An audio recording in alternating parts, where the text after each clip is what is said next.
எல்லாத்தையுமே பிரித்து செக் பண்ணிடணும். ஃபுல்லாக எல்லாத்தையுமே செக் பண்ணிடணும். நான் இந்த இடத்துல ஒரு 10 நுழம்பு கிட்ட அடிச்சிருப்பேன். இந்த இடங்கள்லேயே எப்படி வச்சிருக்கணும் ரூல்ஸ் அப்படின்றது தெரியும். அவர்களிருந்து பாகிஸ்தானில் வந்து 2 வருஷமாக கிட்டத்தட்ட வேலை செய்யுது. என்ன மாதிரி இப்போ அங்கேருந்து இங்கே வந்து வேலை செய்யுங்க, சம்பளங்கள் என்ன? ஏன் நாங்கள் இந்த கராச்சிக்கு வந்து ஃப்ளைட் ஏறினாங்களா? ஓகே, வலது பக்கத்தில் வந்து கட்டார் அப்படின்னு போட்டு ஒரு பெரிய ஃப்ளைட் பெரிய ஃப்ளைட் தான் இழுத்து வருவாங்க. இப்படி சரிக்கிறாங்க. முகில் ஒரு உலகம் அறிய இருக்கு. அடுத்ததா என்னென்னு பார்த்தீங்கன்னாடா,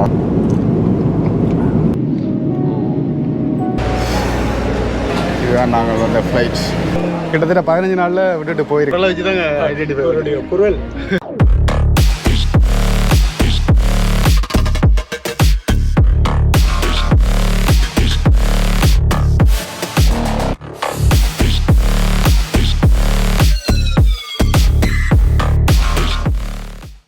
அனைவருக்கும் வணக்கம். இன்றைய பாகிஸ்தானில் இருக்கிற சிந்து மாகாணத்துக்குரிய கராச்சி என்ற இடத்துல நிற்கிறேன். இதிலிருந்து எங்கே போகிறேன்னு பார்த்தீங்கன்னா ஜின்னா இன்டர்நேஷ்னல் ஏர்போர்ட்டு தான். எதுக்காக பார்த்தீங்கன்னா அது ஒரு சர்ப்ரைஸ். என்னென்னு பார்த்தீங்கன்னா இந்த நாங்கள் ரைடை முடிச்சுக்கொண்டு இன்னொரு இடத்துக்கு போகிறோம். அது நான் சர்ப்ரைஸாக சொல்ல விரும்பல. என்னென்னு பார்த்தீங்கன்னா இங்கே இலங்கைக்கு தான் போகிறோம் த்ரூ ஃப்ளைட். கிட்டத்தட்ட இங்கே டைம் 6:50க்கு ஃப்ளைட் அப்படின்னு சொல்லியிருக்கிறோம். அதால் நான் இப்போ 3 மணிக்கு வெளிக்கிட்டேன். இங்கேருந்து கிட்டத்தட்ட ஏர்போர்ட்டுக்கு 24 கிலோமீட்டர் போகணும். இந்த 24 கிலோமீட்டர் போகிறதுக்கு இன்ட்ரைவ் புக் பண்ணியிருக்கேன், கார் ஒன்று புக் பண்ணியிருக்கேன். அது வந்த உடனே வெளிக்கிட்ட போகிறேன். அதோட பார்த்திங்கன்னா நிறைய விஷயங்கள் இந்த பாகிஸ்தான் ரைடை பற்றி சொல்லியிருக்கு. எல்லாத்தையுமே நான் அங்கே போய், அதாவது ஏர்போர்ட்டில் போய் உங்களுக்கு சொல்கிறேன். சரி, இப்போ பார்த்திங்களாண்டா இதான் அந்த கார் அல்ட்ரோ. இதெல்லாம் நாங்கள் போகிறோம். இப்போ பார்த்திங்களாண்டா வெளிக்கிட்டோம். வேறு தான் இந்த இதை ஓடிக்கொண்டிருக்கார். கிட்டத்தட்ட இங்கேருந்து போகிறதுக்கு எனக்கு தெரிஞ்ச வரைக்கும் ஒரு 30 நிமிஷமாவது தேவைப்படும். அதுவும் இப்போ டிராஃபிக்கில் ஓரளவு குயிக்காகவே போகலாம் அப்படின்னு நினைக்கிறேன். இந்த கராச்சியை பொறுத்த மட்டும் பார்த்திங்கன்னா அவ்வளோ டிராஃபிக்டா சாமி.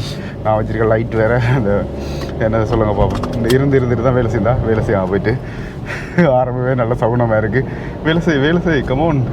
ஆனால் இந்த பாகிஸ்தானை பொறுத்தப்பட்டில் பார்த்திங்கன்னா எல்லோரும் நித்திர விழுறதுக்கு ஒரு 2 மணி அல்லது 3 மணியாவது ஆகும்.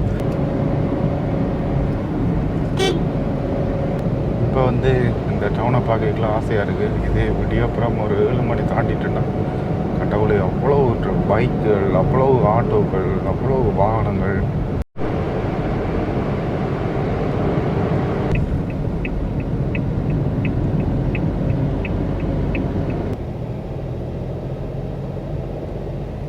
பாருங்க, ஜின்னா இன்டர்நேஷ்னல் ஏர்போர்ட் டிப்பாச்சர் ஏரியாவுக்கு இப்போ வந்திருக்கிறோம்.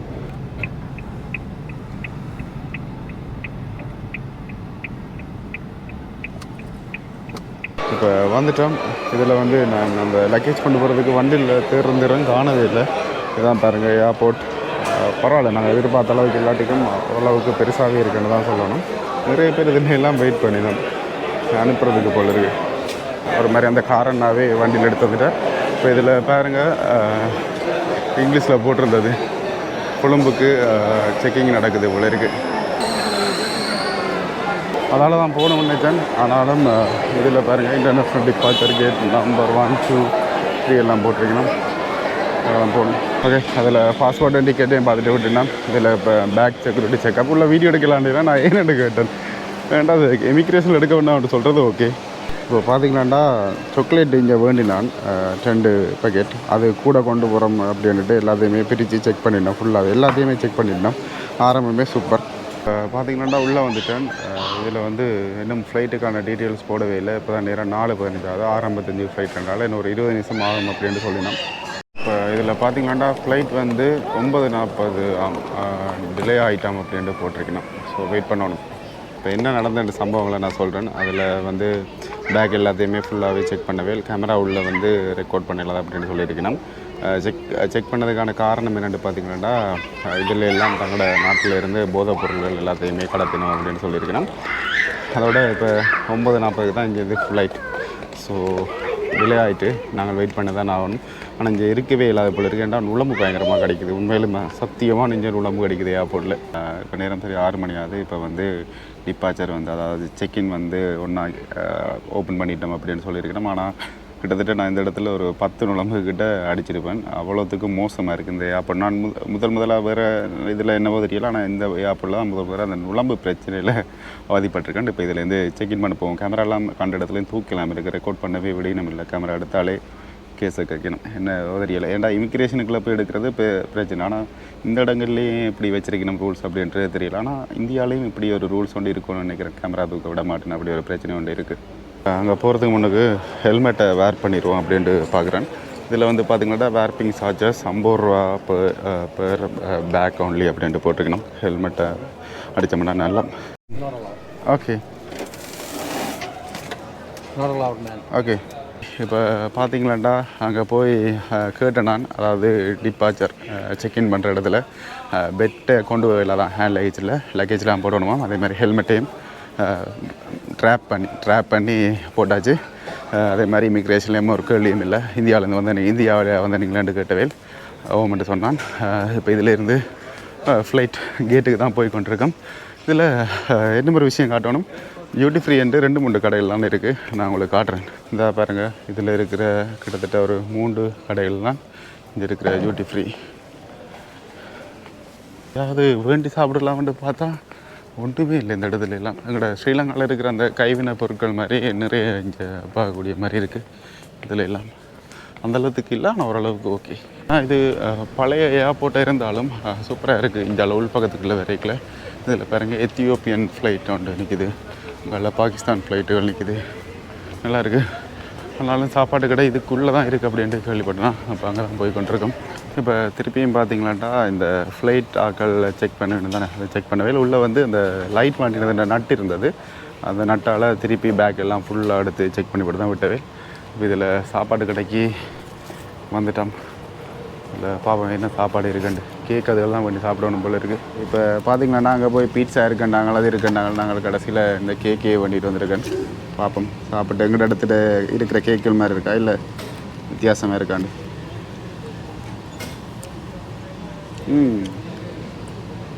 எங்கிட்ட இடங்கிறதுல லைட்டாக சாக்லேட் இருக்குன்னா இங்கே வந்து அவ்வளோ டார்க்காக இருக்குது. நல்லா இருக்குது, சூப்பராக இருக்குது.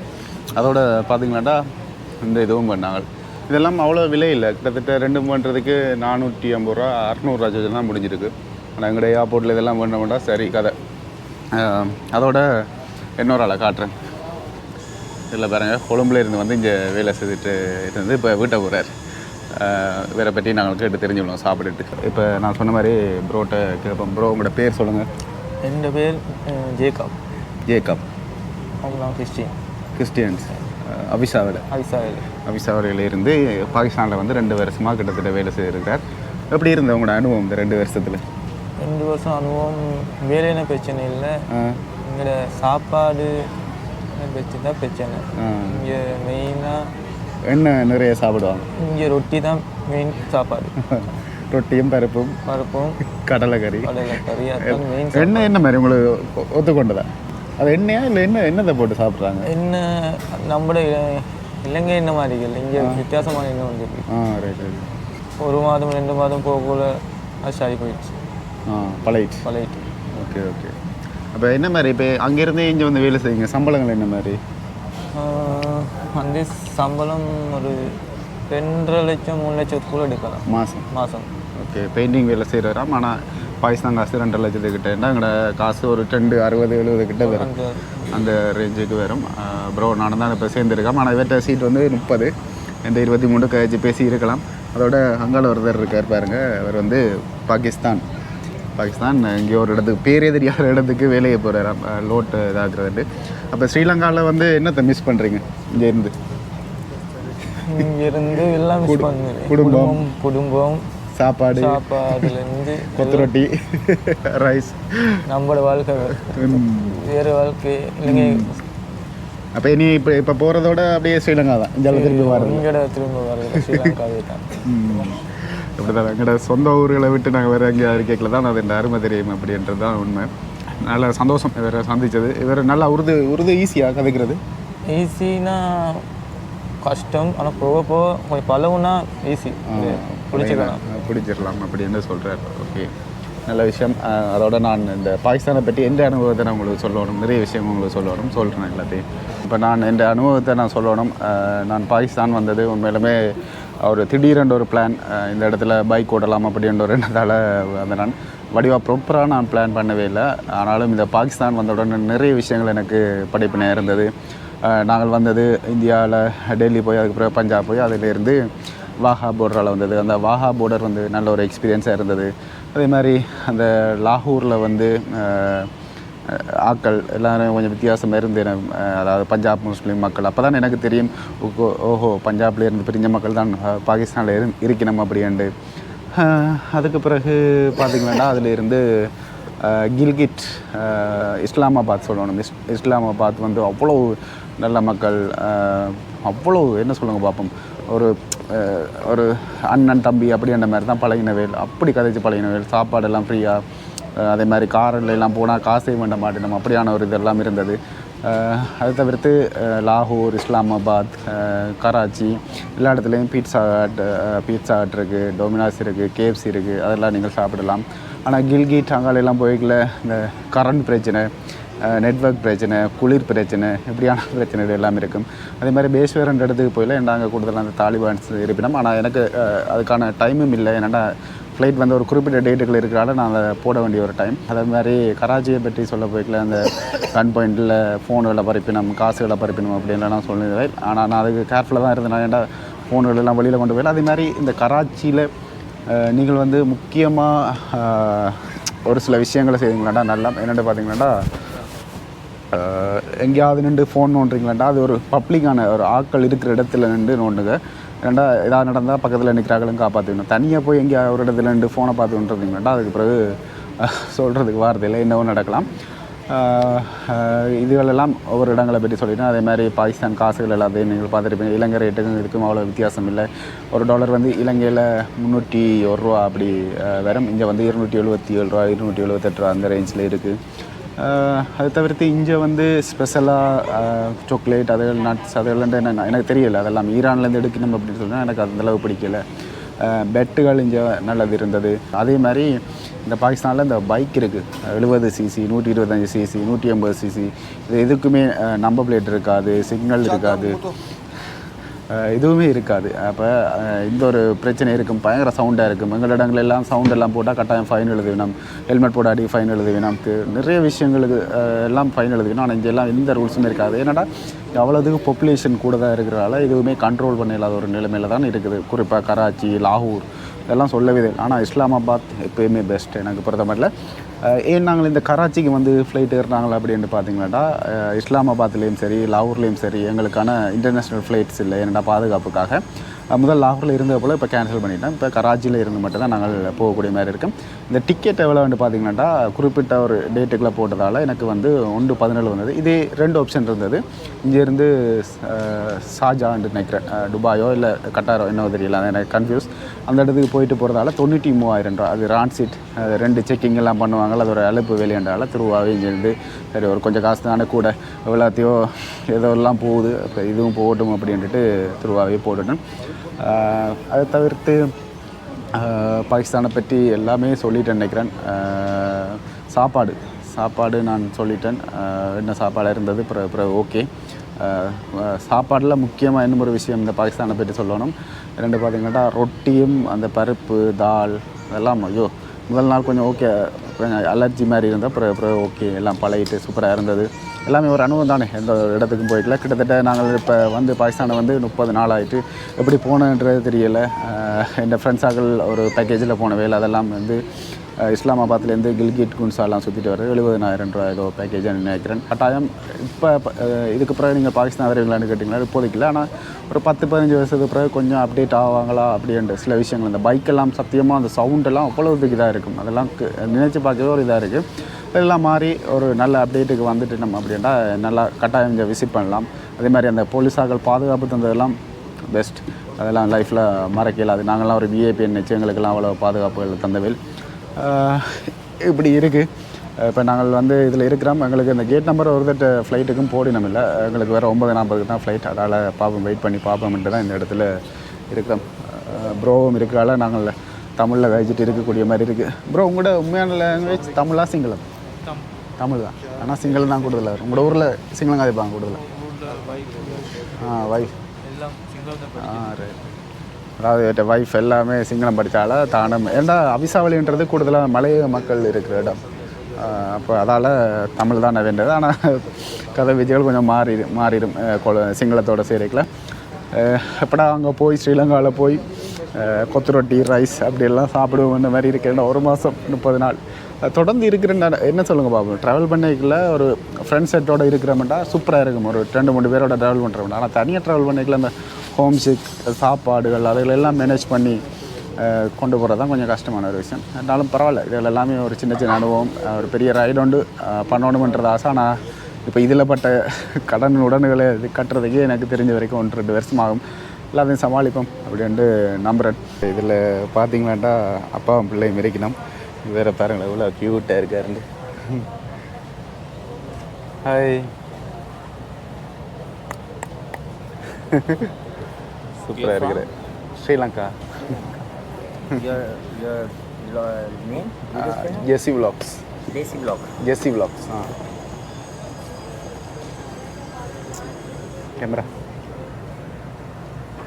Camera வேண்டுறார்.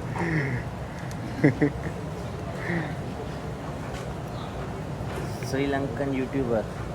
Oh my god. Okay, You're from? சிரிக்கிறார். பாய். Bye bye. சூப்பர். அதே மாதிரி இப்போ எல்லாருமே கிட்டத்தட்ட ஸ்ரீலங்கா ஏர்லைன்ஸுக்காக வெயிட் பண்ணிடணும். கூடுதலான ஆட்கள் வந்து பார்த்திங்கன்னா ரான்சிட்டில் போகிறதுக்காக தான் நாங்கள் ஸ்ரீலங்காவுக்கு வரையணும். பங்களாதேஷுக்கு வந்து த்ரூ ஆஃப் ஃப்ளைட் இல்லையா, அந்த ஒரு காரணத்துக்காக தான். இதில் பாருங்கள் கோட் சூட்டெல்லாம் போட்டு கொஞ்சம் பேர் இருக்கணும். ஆனால் இந்த ஏர்போர்ட்டில் வந்து பயங்கரமாக ஏசி வருது. ஓகே, இப்போ நேரம் சரியாக 9:20 ஆகுது இங்கே டைம். எல்லோரும் உள்ள எடுக்க வலிக்கிட்டோம். இதில் போர்டிங் பாஸை பார்த்து இதில் எல்லாம் ஸ்ரீலங்கா சொன்ன மாதிரி தான் ரான்சீட்டுக்கு மட்டும்தான் போகணும். மற்ற எல்லாம் சான்ஸே இல்லை. அப்படியே அந்த இடது பக்கத்தில் பாருங்க, காலுக்கு மேலே கதிரைக்கு மேலே 2 காலையும் தூக்கி போட்டுட்டு ஏர்போர்ட்டில் ஆள் இருக்குது. அப்படி இருக்கும். கடைசியாக பார்த்தீங்கன்னாண்டா அதில் கிழிச்சிட்டு தந்துட்டோம். வளமையாக அந்த மெட்டை தான் தருவினோம். இப்போ இந்த மாதிரி இதை தந்திருக்கணும். நினைக்கிறேன் போய்க்கு இதையும் வேண்டி இருக்கணும் போல இருக்குது. நாங்கள் போக வேண்டிய ஃப்ளைட் இங்கே பாருங்கள் நிற்கிது, ஸ்ரீலங்கா ஏர்லைன்ஸ். ஏர்பஸ் வந்து 320 நினைக்கிறேன்.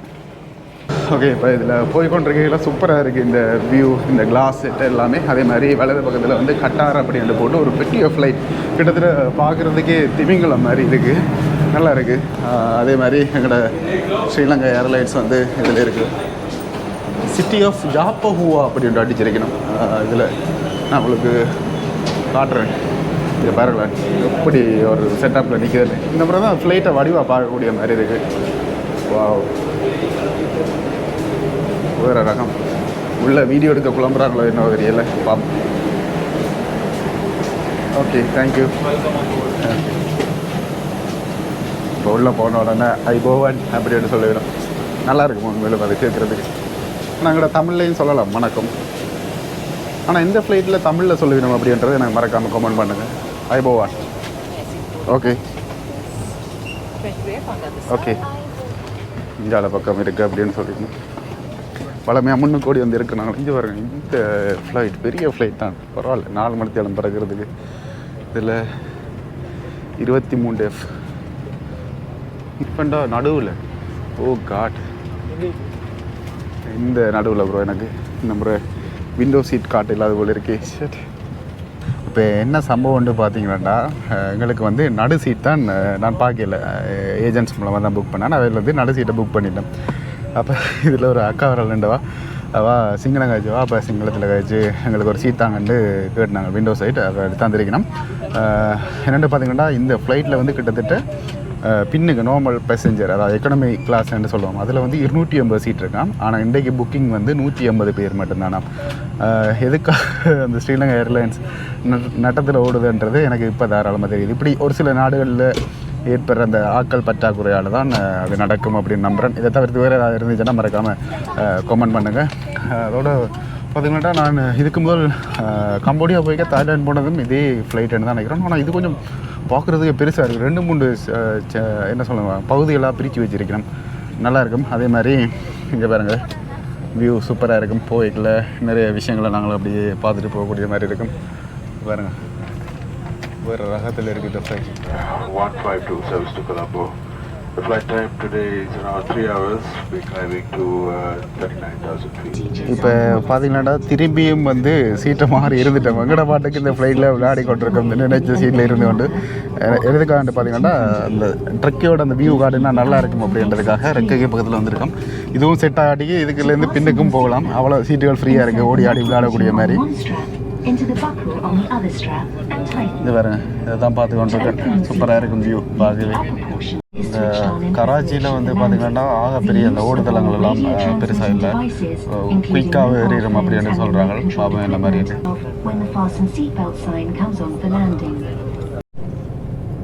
இப்போ தான் பார்த்தீங்கன்னா கிட்டத்தட்ட ஓடுதளத்துக்கு பக்கத்தில் உருட்டி கொண்டு வந்துருக்கிறோம். 2 முறை ஃப்ளைட்டும் அப்படியே பின்னால் வந்து வந்துருக்கு, உங்களுக்கு தெரியும் அன்றைக்கி. ஆனால் இதுகள் வந்து மூட விட மாட்டேங்கன்னா அதுக்காக நான் நைஸாக வச்சுருக்கேன் ஃபோனில் டைம் ஸ்லாப் உண்டு. ஓகே, இதில் எந்த ஓட வலிக்கிட போகுது. ரைட், 1 2 3.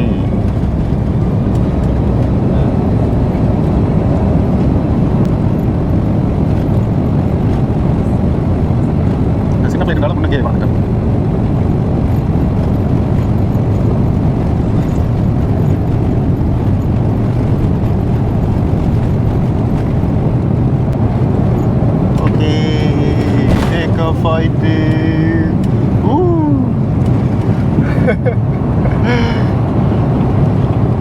அம்மா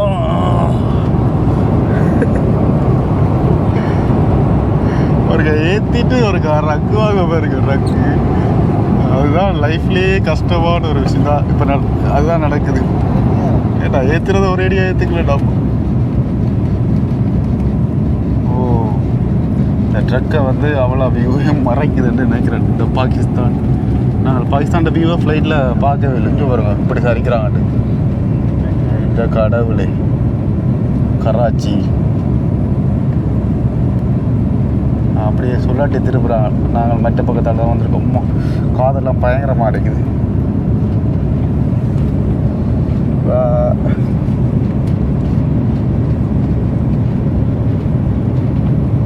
பாருங்க எப்படி கொண்டு வராங்கட்டு. வடிவா கேமராவில் தெரியுமா நினைக்கிறேன்.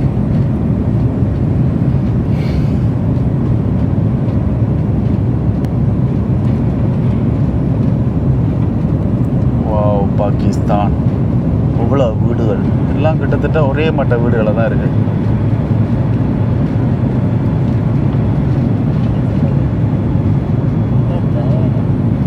ஆடு பாம்பே எண்டு ஃப்ளைட் ஆடுது.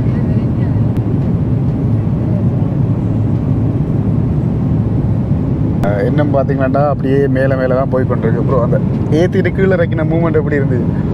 நான் அடிச்சேன் சரி, ஃப்ளைட் கீழே போயிட்டு தான் அடிச்சிடும். அப்போ இன்னும் கடவுள், ஒரு ஃப்ளைட்லேயே இப்படி நடந்ததில்லை, இந்த ஃப்ளைட்டில் மட்டும்தான் இப்படி நடந்திருக்கு.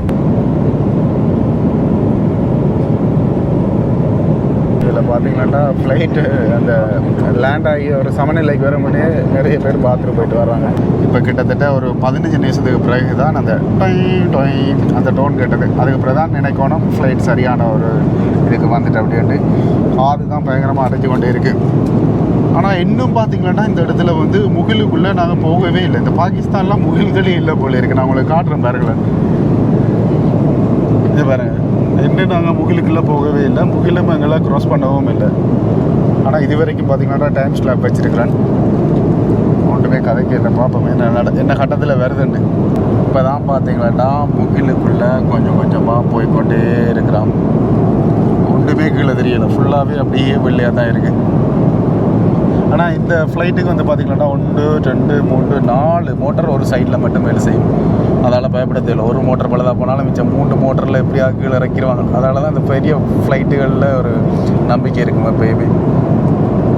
அது சரியா, நான் சொல்கிறது சரியா பிள்ளைன்றது மறக்காமல் கமெண்ட் பண்ணுங்கள். இப்போ இந்த வியூவை பாருங்கள், அப்படியே கீழே ஃபுல்லாகவே முகில் ஒரு உலகம் மாதிரியே இருக்குது. நாங்கள் அப்படியே மேல் பக்கத்தால் போய் கொண்டிருக்கோம் முகிலை ஓவர்டேக் பண்ணி. வா, சூப்பராக இருக்குது இந்த வியூ, வேறு ரகம் ஐயா.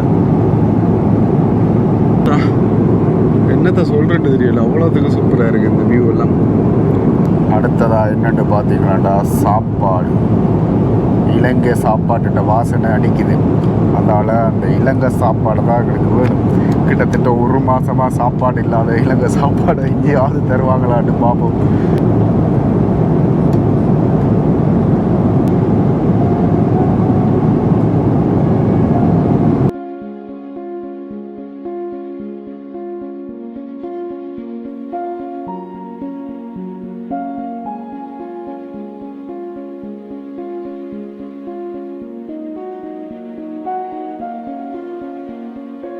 அப்படியே மேலே மேலே மேலே மேலே போய்கொண்டு இருக்குது. கிட்டத்தட்ட 34,000 அடி கிட்ட போகும் நினைக்கிறேன். அப்படி அந்த ஃப்ளைட் போகட்டும். நாங்கள் இதில் மெனுக்குள்ளே போய் என்ன செய்ய போகிறோம்னா மூவிஸ். இதில் வந்து பார்த்திங்களாட்டா தமிழ் மூவிஸ் இருக்குது. அதுலேயும் இதில் சித்தான்ற படம் நான் பார்க்கவே இல்லை. அதை தான் நான் இப்போ பார்க்க போகிறேன். இதுக்கு வந்து பார்த்திங்களாண்டா ஒரு ஹெட்செட்டும் தருவிடம். இது போய்க்குள்ளே வேண்டி இருக்கணும். இப்போ பார்த்திங்களாண்டா படம் போட்டுட்டோம். ஒரு சைட் மட்டும் தான் வேலை செய்து போல் இருக்கு எனக்கு தெரிஞ்ச வரைக்கும். ஆனால் இந்த ஒரு படம் பார்த்து இறங்கினோம்னா சரியாக இருக்கும்னு நினைக்கிறேன். கிட்டத்தட்ட ஒரு 2.5-3 மணி நேரம் அந்த பாட்டில் போகும். ஆனால் தமிழ் படம் இருந்தது ஏதோ நாங்கள் கொடுத்து வச்ச லக்கு தான். இப்போ பார்த்திங்கன்னா நாங்கள் எதிர்பார்த்த சம்பவம் நடந்துட்டு கொண்டு சாப்பாடு கேட்டுட்டு தான் கொண்டு தரேன். நம்ம என்ன சாப்பாடு, மீன் சாப்பாடு இருக்குது, சிக்கன் சாப்பாடு இருக்குன்னு. ப்ரோ வந்து மீனும் சிக்கனும் சாப்பிடல, மரக்கறி மட்டும் தான் சாப்பிட்றாரு அப்படின்னு சொன்னார். இதில் வந்து எனக்கு என்ன தந்திருக்கணுமெண்டா, குறிப்பாக இதில் வந்து பார்த்திங்கன்னா பாயாசம், இதில் வந்து இந்த கடலை வந்து சலாட் மாதிரி செய்து வந்திருக்கணும். அதோட இதில் பாருங்கள் அப்பா கிட்டத்தட்ட சோறு கறி, ஆனால் சிக்கனும் இருக்குது. ப்ரோக்கு வந்து பார்த்திங்கன்னா இதில் வந்து பழங்கள் கொடுத்துருக்கணும். அதே மாதிரி இதில் இது கடலை, உள்ளுக்குள்ளே வந்து சோறும்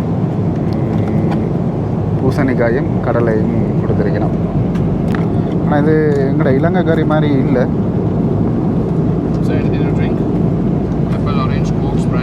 ஆப்பிள் மிளகு ஸ்ப்ரைட். ஆனால் சூப்பராக இருக்குது சாப்பாடு. வேறு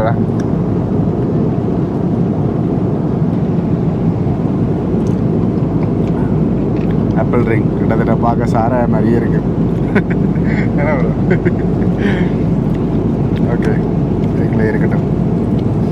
சாப்பிட்டோம். உண்மையிலுமே நான் எதிர்பார்க்கல. இதில் தான் இந்த கடலை நல்லா இருந்தது. அதே மாதிரி பாயாசம் வந்து எங்களோட வீடுகளில் காய்ச்சுற மாதிரியே நல்லா இருந்தது. அதே மாதிரி சாப்பாடும் சூப்பர். ஏதோ பசிக்கு விருந்தளித்த மாதிரி இருந்தது. கடை நாளுக்கு பிறகு சாப்பிட்றதால அப்படி இருந்தது என்ன தெரியல. என்ன இதுக்கு பிறகு ஒரு சேலஞ்ச் அப்படின்னு சொன்னாங்கன்னு பார்த்தீங்கன்னா, இப்போ 10:30 ஆகுது நேரம். இந்த டைமுக்கு 10:30க்கு இந்த ஃப்ளைட்டுக்கு இருந்து பார்க்க என்ன தெரியுது, அதே மாதிரி 11 மணிக்கு என்ன தெரியுது, ஒரு அரை மணி நேரத்துக்கு ஒருக்கா நான் உங்களுக்கு வியூ காட்ட போகிறேன். ஏன்னாண்டா சும்மா காட்டாமல் ஒரு டைமுக்கு எப்படி மாறிக்கொண்டு இருக்குது அப்படின்றத நீங்களும் பார்க்கக்கூடிய மாதிரி இருக்குது, நானும் பார்க்கக்கூடிய மாதிரியும் இருக்கும். இதில் வந்து 10:30க்கான சீன் வந்து இப்படி தான் இருக்குது. நல்லா மேலே போயிட்டோம். கிட்டத்தட்ட 39,000 அடி உயரத்தில் நாங்கள் பறந்து கொண்டு இருக்கிறோம் அப்படின்னு சொன்னது. இப்போ நேரம் சரியாக 11:01. இப்போ வெளியில் எப்படி இருக்குன்னு பாருங்கள். இப்போ நேரம் சரியாக 11:30 ஆகுது. இந்த கண்ணாடியெல்லாம் பார்த்திங்கன்னா நல்ல அந்த பனிக்கு படரும் அதே மாதிரி பறந்து கொண்டிருக்கு. அவ்வளோ கூலான ஒரு கிளைமேட்டில் அவ்வளோ உயரத்தில் போய் கொண்டிருக்கோம். ஆனால் எதுவுமே இப்போ எங்களுக்கு தெரியுது இல்லை, இதால் பார்க்குறதுக்கு வானம் மட்டும்தான் தெரியுது. நேரம் சரியாக 11:30.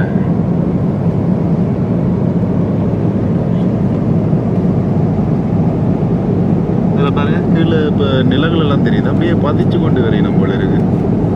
நான் நினைக்கிறேன் இந்தியாண்ட பகுதியால் தான் இப்போ போய் கொண்டிருக்கோம். இப்போ 12:01 ஆயிட்டு. இதில் பாருங்க உங்களுக்கு இவ்வளோ மேலே போய் கொண்டிருக்க உண்டு. ஆனால் இதுக்கு முதல் கொஞ்சம் தூரம் நிலமெல்லாம் தெரிஞ்ச மாதிரி இருந்தது. ஆனால் இப்போ எதுவுமே தெரியல.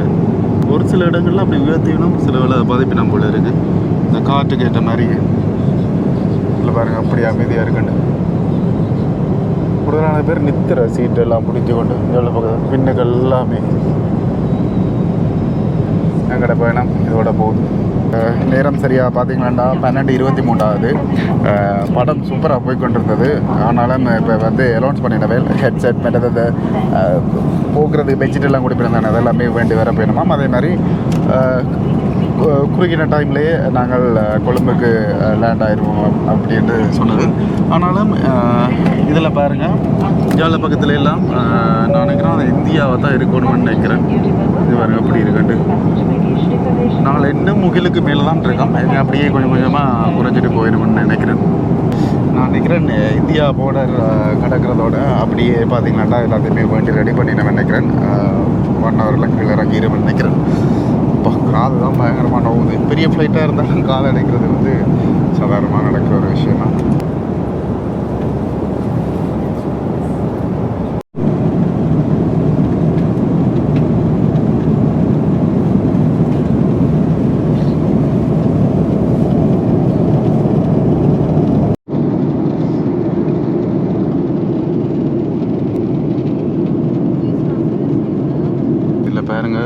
நெட் இல்லாட்டிக்கும் இந்த ஒரு பகுதியால் தான் வந்து ஃப்ளைட் வந்தது. நிக்கம்பு அப்படியே பாருங்கள். எவ்வளோ ஒரு பச்சை பசையில் அழகாக இருக்குது.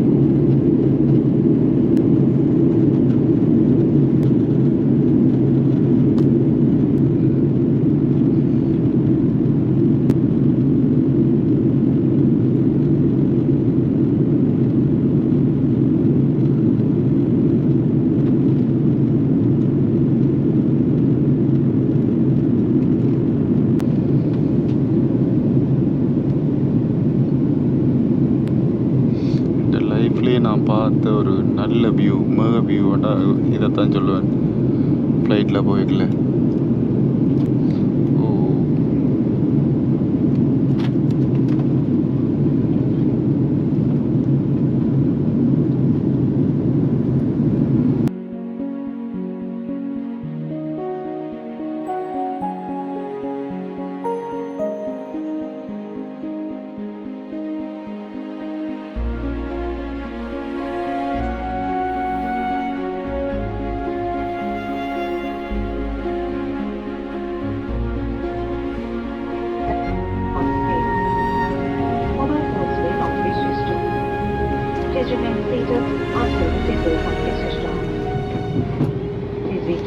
ஓகே, வந்துட்டோம். கிட்டத்தட்ட பார்த்தீங்கன்னாடா இலங்கை டைம் 1:30 வந்திருக்கிறோம். அங்கே கிட்டத்தட்ட 9:40 வெளிக்கிட்டு பாகிஸ்தான் டைமுக்கு 3 மணித்தியாலம் 3:30 மணித்தியாலம் சென்றிருக்கு. இதில் ஃபிட்ஸ்ஏர் ஃப்ளைட் இருக்குது. இது வந்து ஸ்ரீலங்கன் ஃப்ளைட் தானே, ஆனால் இந்தியன் ஃப்ளைட்டாக இருக்க மாட்டேங்குது. எங்களுக்கு அவசரம் இல்லை, ஆறுதலாக போவோம். ஆனாலும் பேக் கிழக்க ஒன்றிச்சிருக்கணும். டிரான்ஸ்ஃபரில் போகிறாக்களும் மலை ஓடிடுவாங்க. பாகிஸ்தானில் இருந்து ட்ரிப் வந்திருக்கணும் ஒரு டீம் வந்து. அவையோட ட்ரிப் வந்து பார்த்திங்கன்னா 3 நாள் ஸ்ரீலங்கா, 3 நாள் மலேசியா, அதுக்கு பிறகு 3 நாடு ஏதோ 4.5 லட்சம் ரூபா பாகிஸ்தான் காசு அப்படின்னு சொல்லியிருக்கணும். ஐபோவான்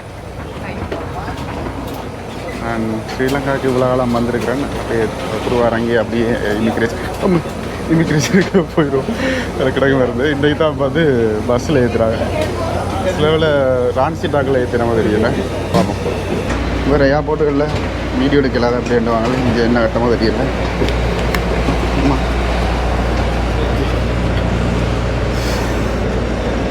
இலங்கையிலே இப்படி இருக்கா? வாவ், ஃபுல்லுக்குள்ளே ஃபுல் ஏசி. ஏன்னா வரும் சூப்பர் ஏசியாக இருக்குது. இலங்கையிலே பாருங்கள் இப்படி எல்லாம். நான் உண்மையாக ஃபஸ்ட் டைம் இதுதான். இதுதான் நாங்கள் வந்த ஃப்ளைட். இப்படி நிற்குது ரொம்ப வந்தமாக.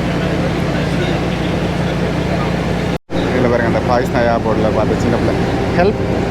Okay okay.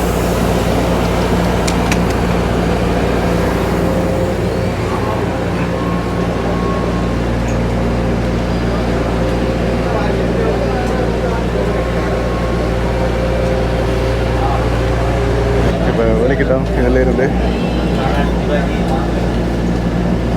எங்கால பக்கத்தில் நிற்கிறோம்னே தெரியாமல் இருக்குது. எங்கட ஏர்போர்ட்லேயே எங்களோட டெர்மினல் வந்து அங்கால பக்கத்தில் இருக்குது போல இருக்குது. இது வந்து அந்த கார்கோ கொண்டு போட்டிருப்பாங்களே ஏர்போர்ட் போகிறதுக்கு கொண்டு அந்த ஒரு தூரத்தில் தான் எங்களெல்லாம் ஃபுல் பிஸி போல இருக்குது இன்டர்நேஷ்னல் ஃப்ளைட்.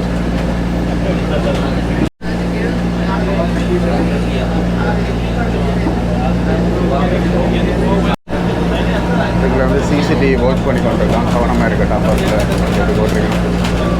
புது பஸ் கொடுத்துருக்கான் அவ்வளோ இருக்கு. அதான் இதில் இப்படி செய்கிறாங்க.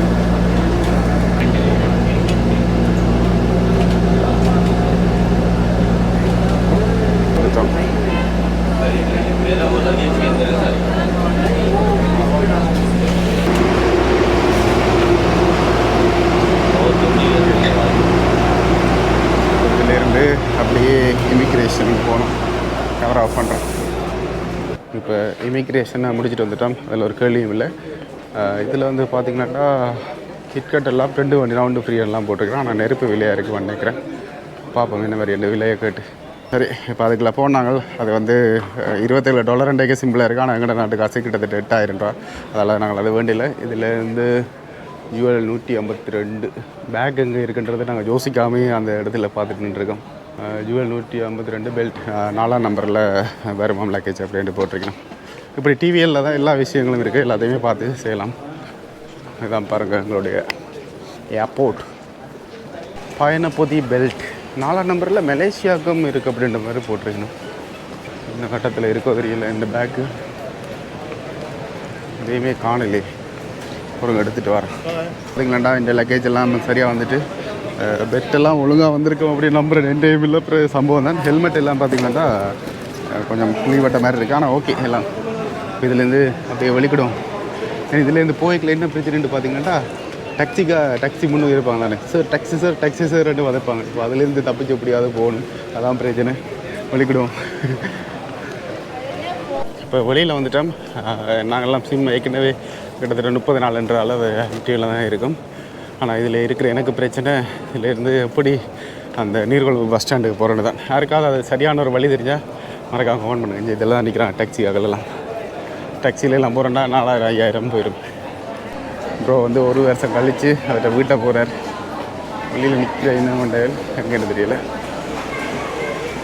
ஐயோ ஆக்சிடெண்ட். இதுலேருந்து ஆட்டோவும் இருக்குது, ஆட்டோ சைட்டுக்கும் போகலாம். அவங்களா கிட்டத்தட்ட 15 நாளில் விட்டுட்டு போயிருக்கார் படியனை. அப்பா தெரியாது இதாக இருக்குன்னு பிடிச்சிடும். தெரியும் தானே, வீடியோவில் பார்த்துருப்பார். ஆனால் மறந்துட்டார் ஆள். அழாதங்க, என்னங்க விளையாடுங்க கேமராவில். பாய்.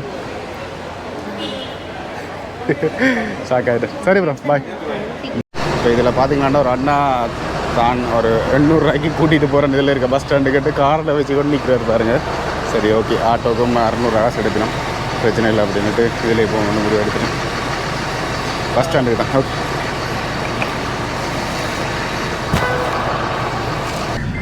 ஆனால் உண்மையிலுமே நான் படத்துக்காக எல்லாம் சொல்லலை. இலங்கை வந்தோடனே இன்னும் ஓகே நிற்கிறேன். இங்கே பாருங்க அப்படியே தண்டை பாட்டில் வேர்த்து கொண்டு போகுது. ஓ பயங்கரமாக இருக்குது. ஒரு 30 நாள் தான் இலங்கையில் இல்லை, அதுக்கே இப்படியா. இதுலேருந்து போய் அப்படியே கொழும்பு ஏசி பஸ்ஸுக்கு ஏற்றி அதுலேருந்து பெட்டா போய் பெட்டாலேருந்து வெள்ளவத்திலா ரூம் கொண்டு கிட்டத்தட்ட 4000 ரூபாய்க்கு இருக்கும். ஒரு நாள் 2 வடிவாக சாப்பிட்டுட்டு போகும்னு தான் பிளான். இதிலெல்லாம் பார்க்குற நேரம் திருவா ஏசி பஸ் வேறு மாதிரி வவுனியாவுக்கு போயிடலாம். ஆனாலும் ஒரு நாள் நின்றுட்டு போவோம் அப்படின்றது தான். வளமையாகவே வந்தால் என்னடா லைஃப் அப்படின்ற மாதிரி ஒரு நாள் நிற்கலாம் அப்படின்ற மாதிரி தான் தோணும்.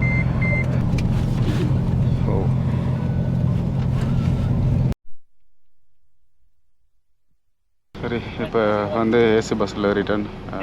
காருக்கு 1000 ரூபா தாண்டார். இல்லை நான் 200 ரூபா வந்து கொடுத்தது. இதில் பஸ்ஸில் இருக்கீங்களா ஒரு அங்கிள் ஒரு ஆள் வந்தார். பேர் என்னங்க? ஸ்ரீதரன். ஓகே, வேறு வந்து சும்மா காய்ச்சிட்டு இருந்தோம். எங்கே இருந்து வந்திருக்கீங்களா அப்படின்ற மாதிரி. அப்புறம் கடைசியில் சொன்னார், தம்பி கூட வீடியோ பார்க்குறேன் அப்படின்ற சொன்னார். நானும் வீடியோ அதிகமாக பார்க்குறது. நன்றி அடிக்கடி கண்டு குரலை வச்சு தாங்க ஐடென்டிஃபை. குரல் அது தனியாக இருந்தது, அந்த குரல் மூலமாக தான் இவர் தெரிஞ்சுக்கிட்டார். நன்றி நன்றி நன்றி. வேறு வந்து 2 பேர் இந்தியாவிலேருந்து இல்லை கூட்டிகிட்டு 2 இந்தியாவிலேருந்து 2 நண்பர்கள் வந்தாங்க. நீங்கள் கொழும்பு தானா? ஒன்றா கொழும்பு. அவங்கள கூட்டி கொண்டு வர்றதுக்காக இப்போ அவங்கள எடுத்து கொண்டு கொழும்புக்கு போகிறோம்.